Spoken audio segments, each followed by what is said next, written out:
भगवान शिव ने बताया जिस औलाद में यह तीन गुण होते हैं वह औलाद अपने माता तथा पिता को बहुत दुख देते हैं। तो दोस्तों चलिए उन तीन गुणों के बारे में जान लेते हैं जिससे हम यह अनुमान लगा सके कि हमारे बच्चों तथा हमारे अंदर में वह गुण है या नहीं। एक बार की बात है, वेद मुनि नारद पृथ्वी लोक का भ्रमण करके आकाश होते हुए भगवान शिव के पास जाते हैं। तब भगवान शिव कैलाश पर्वत पर अपने नंदी के साथ विराजमान होते हैं। तभी देव मुनि नारद भगवान शिव के पास पहुंच जाते हैं। भगवान शिव देव मुनि नारद को देखकर कहते हैं, हे देव मुनि नारद, आज आपका कैलाश पर्वत पर किस प्रयोजन से आगमन हुआ है। तब देव मुनि नारद कहते हैं, हे प्रभु, मैं अभी अभी पृथ्वी लोक का भ्रमण करके आ रहा हूँ और मैंने देखा कि पृथ्वी लोक पर बहुत सारे माता पिता की औलादें उनकी बुढ़ापा का सहारा नहीं बन रही हैं तथा अपने माता पिता को बुढ़ापे में बहुत कष्ट दे रही है। तो हे प्रभु, मैं आपसे निवेदन करता हूँ कि आप मुझे बताने का कृपा करिए कि वह कौन सी औलाद होती है जो अपने माता पिता को दुख देती है। तब भगवान शिव कहते हैं, हे देव मुनि नारद, हम आपको आज एक अत्यंत पवित्र कथा सुनाते हैं जिसे सुनने के बाद आपको आपके सभी प्रश्नों के उत्तर अवश्य मिल जाएंगे। भगवान शिव कहते हैं, जो व्यक्ति इस कथा को ध्यान पूर्वक पूरा सुनता है उस व्यक्ति के बच्चे बुरी संगति से बाहर आते हैं तथा अपने माता पिता की सेवा सदैव करते हैं। तो चलिए दोस्तों कथा को आरंभ करते हैं। प्राचीन काल की बात है, एक नगर में रामसेन नाम का राजा रहता था जिसकी एक बहुत ही सुंदर कन्या थी। रामसेन की कन्या का नाम था छाया। उसे अपने ऊपर अपने रूप का बहुत घमंड था। माता पिता की वह शुरू से ही लाडली बेटी थी, इसलिए पूरी स्वतंत्रता के साथ खेली कूदी और बड़ी हुई। उसे इस बात का भी अभिमान था कि वह एक राजकुमारी है। वह अपने आगे किसी को कुछ नहीं समझती थी, चलते फिरते लोगों का अपमान करती रहती थी। भगवान शिव कहते हैं, हे देव मुनि नारद, हर व्यक्ति को बेटा हो या बेटी, जरूरत से अधिक स्वतंत्रता उन्हें बिगाड़ देती है और उन्हें बिगाड़ने में सबसे बड़ा योगदान उसके माता पिता का ही रहता है। बच्चे यदि मनमानी करने लगे तो माँ बाप को उनकी तरफदारी नहीं करनी चाहिए, बल्कि उनकी गलती पर उन्हें समझाना चाहिए।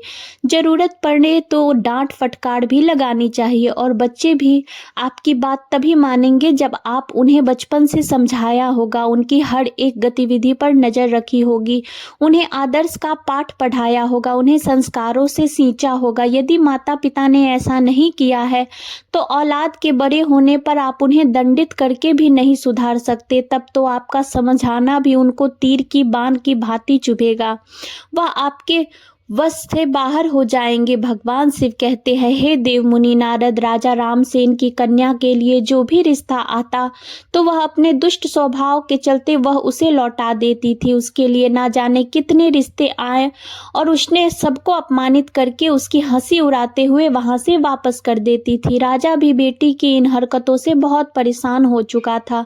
एक दिन राजा ने बेटी छाया के लिए अपने राज्य में एक स्वयंवर का आयोजन किया। कई जगह के राजकुमार राजा महाराजा स्वयंवर में भाग लेने के लिए आए।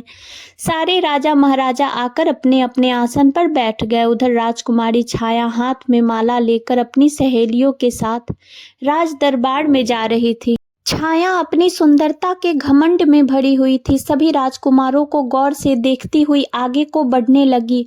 वह जिस भी राजकुमार के सामने पहुंची थी उसी की किसी न किसी बात पर खिल्ली उड़ाती और आगे बढ़ जाती। सभी के बीच राजकुमारी की बातों से अपमानित होकर वह राजकुमार राजसभा से उठकर चले जाते।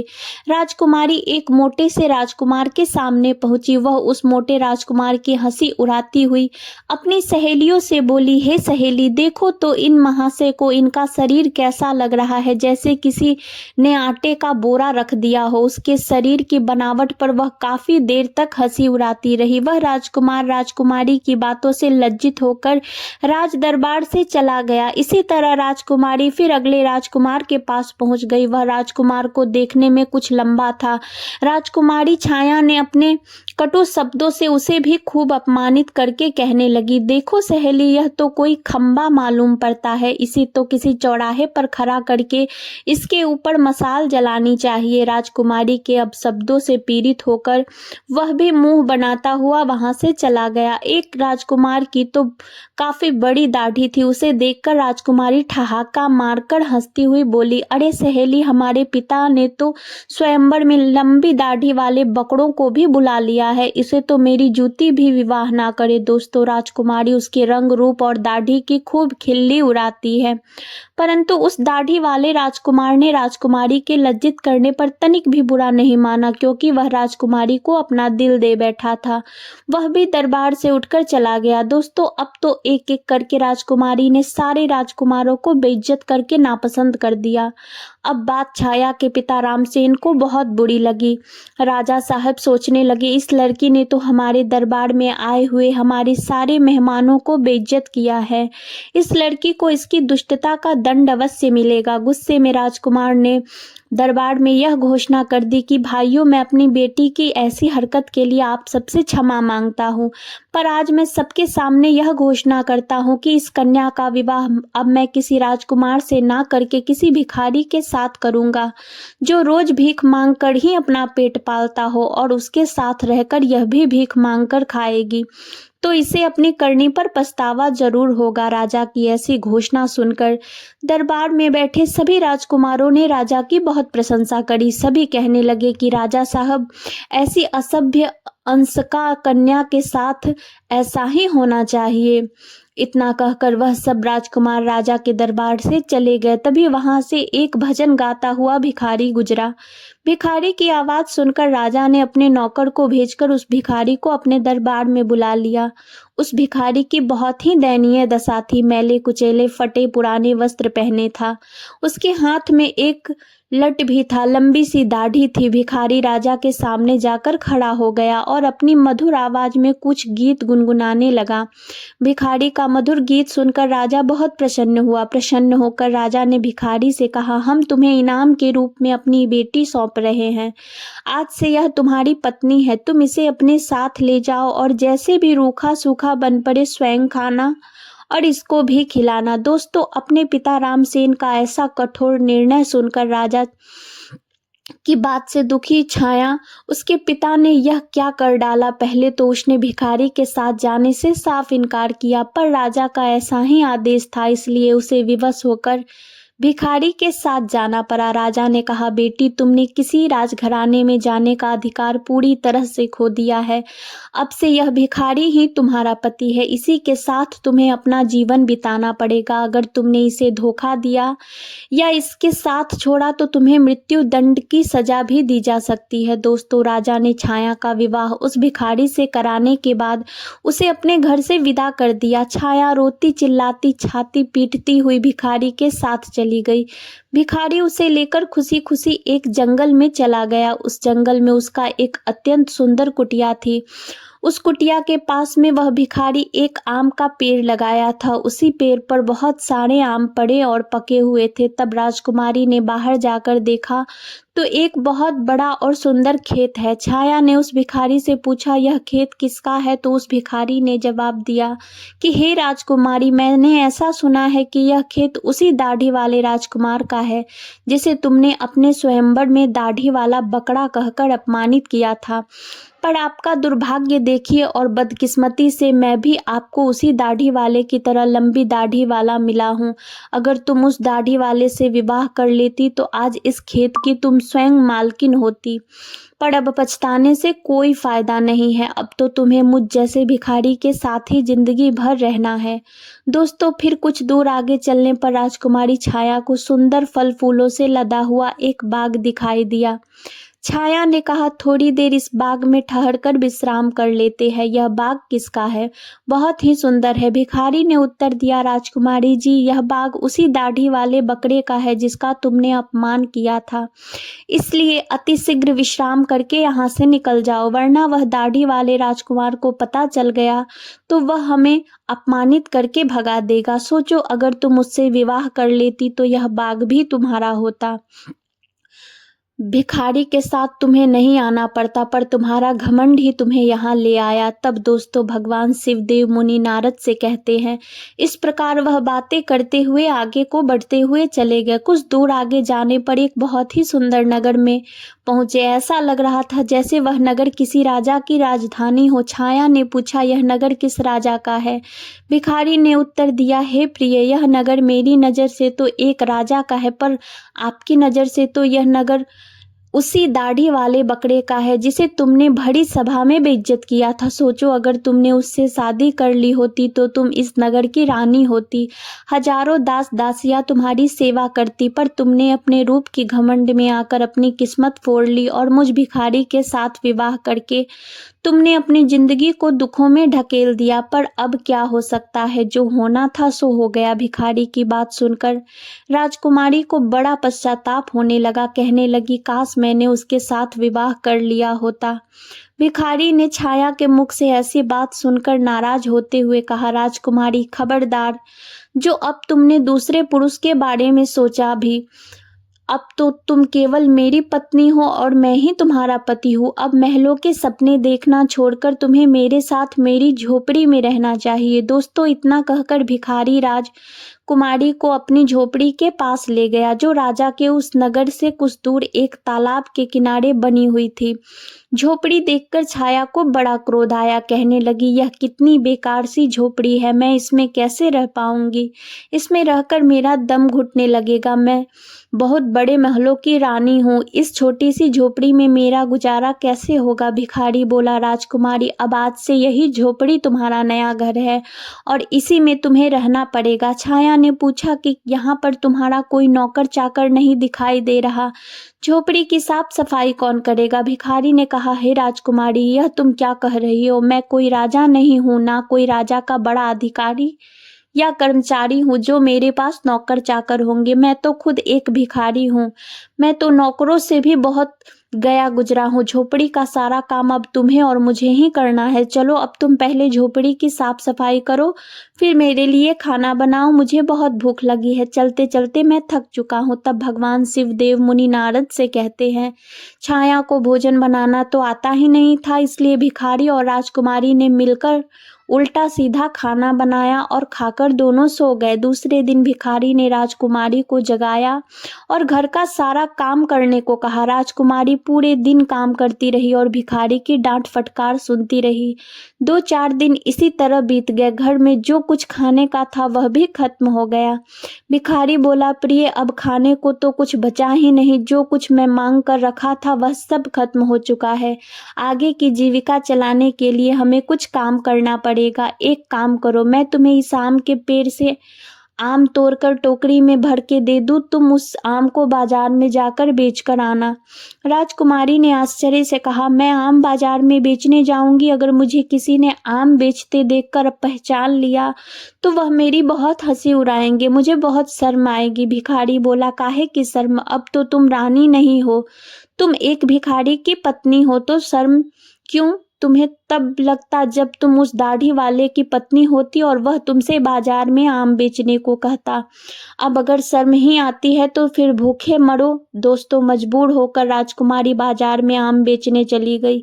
एक सड़क किनारे आम रखकर बैठ जाती है और दिन भर आम बेचती रहती है। धीरे धीरे उसके आम खूब बिकने लगे। एक दिन की बात है, जब राजकुमारी छाया सड़क पर बैठी आम बेच रही थी, तभी वहां पर एक राजा का मंत्री आता है और उसने लात मारकर उसके सारे आम इधर उधर फैला देते हैं और बोलता है, खबरदार, जो रास्ता घेर कर आम लगाए। तो उसके बहुत सारे आम फूट गए थे और उसका बहुत नुकसान हो गया था। राजकुमारी को बड़ा दुख हुआ। उसने सारी बात झोपड़ी में आकर भिखारी को बताई कि आज एक राजा के सिपाही ने उसके आम पर लात मारकर फोड़ डाले। भिखारी ने कहा, तुम बिल्कुल पागल हो। अगर तुम बीच रास्ता घेर कर दुकान लगाओगी तो सिपाही तो आम तोड़ेंगे ही। तुम्हारी वजह से गिरोह का वहां से निकलने में तकलीफ हो रही होगी। अब तुम्हें यह भी काम ठीक से नहीं आता होगा। तुम्हें कोई काम बताओ तो तुमसे ठीक से होता ही नहीं है। अब तो मैं जा रहा हूँ और तुम्हारे लिए कोई और काम तलाश कराऊंगा। भिखारी गया और राजा के एक बड़े अधिकारी के यहाँ काम तलाश आया और छाया से कहा कि मैं तुम्हारे लिए काम की व्यवस्था करके आया हूँ। कल से तुम राज्य कर्मचारी की रसोई में जाया करोगी और वहाँ के रसोइये के साथ मिलकर खाना बनाना। वहाँ से हमें खाने के लिए अच्छा अच्छा भोजन भी मिलता रहेगा। दोस्तों, भगवान शिव मुनि नारद से कहते हैं, इस प्रकार वह घमंडी राजकुमारी रसोइये की मददगार बनके काम करने लगी। वह सुबह से शाम तक रसोइये के साथ मिलकर काम करती और रात को बचा हुआ खाना अपने घर ले आती। इस तरह दोनों की जिंदगी अब कुछ सुकून से कटने लगी। एक दिन की बात है, छाया रसोई में काम कर रही थी। तभी उसने खिड़की से झांक कर देखा तो वहां राजा के महल में कुछ उत्सव होने वाला था। पूरा राजमहल सजाया हुआ था। बड़े बड़े मेहमान आ रहे थे। नौकर चाकर उनका स्वागत कर रहे थे। महल में बड़ी धूमधाम थी। राजकुमारी वह सब देखकर अपनी किस्मत को कोस रही थी। अपनी किस्मत पर आंसू बहा रही थी और सोच रही थी कि काश मैं भी इतनी घमंडी नहीं होती तो मुझे यह दिन देखने को नहीं मिलता। वह वहां खड़ी खड़ी सोच रही थी, तभी वहां दो दासियां आती है और कुछ खाने का सामान उसकी टोकरी में रखकर चली जाती है। राजकुमारी टोकरी को लेकर अपने घर को लौटने लगी। अभी वह दरवाजे से निकले ही थे कि तभी सामने से एक राजसी पोशाक पहने एक पुरुष ने आकर उसे रोक लिया। देखने में वह वहां का राजा महाराजा मालूम पड़ रहा था। राजकुमारी ने जब उसके चेहरे का देखा तो वह डर के मारे कांपने लगी, क्योंकि वह राजा वही दाढ़ी वाला था जिसको छाया ने अपनी यह दाढ़ी बकड़ा वाला कहकर अपमानित किया था। राजा ने राजकुमारी से कुछ नहीं कहा, बल्कि वह उसे उसका हाथ पकड़कर दरबार में लेकर पहुंचा, जहां तमाम मेहमान लोग बैठे हुए थे। वहां की भव्यता को देखकर घबराहट में राजकुमारी के हाथ पैर कांपने लगे। उसके हाथ से टोकरी छूटकर जमीन पर जा गिरी। टोकरी में रखा हुआ खाना जमीन पर गिरकर इधर उधर बिखर गया। राजकुमारी बहुत उदास हो गई। दरबार में बैठे हुए मेहमान यह सब देख जोर जोर से हंस पड़े। उसने अपने ऊपर सबको हंसता देखकर घुटन से मरी जा रही थी। उसे ऐसा लग रहा था कि अभी धरती फट जाए और मैं उसमें समा जाऊं। उसने राजा से अपना हाथ छुड़ाया और वहां से भाग जाना चाहती थी। राजा ने उसे रोकते हुए कहा, राजकुमारी घबराओ मत, तुम्हारे साथ कोई अभद्रता का व्यवहार नहीं होगा, बल्कि तुम्हें मैं यहाँ सम्मानित करने के लिए लाया हूँ।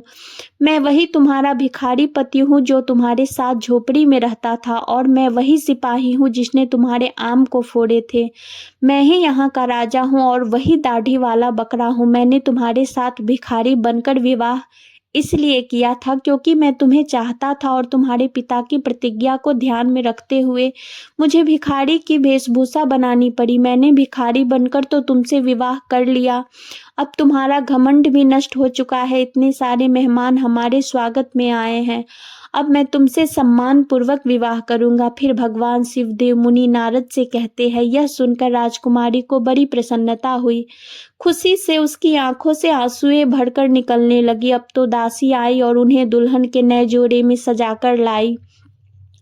दरबार में छाया के माता पिता भी मौजूद थे। सबने राजकुमारी को खूब आशीर्वाद दिया और राजा के साथ समस्त मेहमान की उपस्थिति में उसका विवाह हुआ। उसका सारा गुरूर उतर चुका था। वह पूरी तरह से बदल चुकी थी। उसने जिंदगी जीने का सही तरीका सीख लिया था। दोस्तों, तब भगवान शिव देव मुनि नारद से कहते हैं, हे देव मुनि नारद, अत्यंत सुख सुविधाओं में पलकर मनुष्य उन अनुभवों से, उन संस्कारों से अपरिचित रह जाता है जो उसके जीवन में आगे बहुत कष्टदायक होते हैं। शिव कहते हैं, इसलिए मनुष्य को कभी भी किसी बात का घमंड नहीं करना चाहिए, पर परमात्मा जब तुम्हें किसी एक गुण से संपन्न बनाता है तो बाकी कई गुणों से खाली रखता है, ताकि तुम्हें जब भी कभी अभिमान हो तो तुम्हें उसका सबक मिल सके। इस प्रकार राजकुमारी उसी दाढ़ी वाले पति के साथ बड़े आनंद से रानी की तरह जीवन व्यतीत करने लगी। और इस प्रकार से भगवान शिव ने बताया कि जिसकी औलाद अपनी मनमानी करती है तथा अपने माता पिता का अपमान करती है और उनकी बात को नहीं मानती है, ऐसी औलाद सदैव मुसीबत से घिरी रहती है।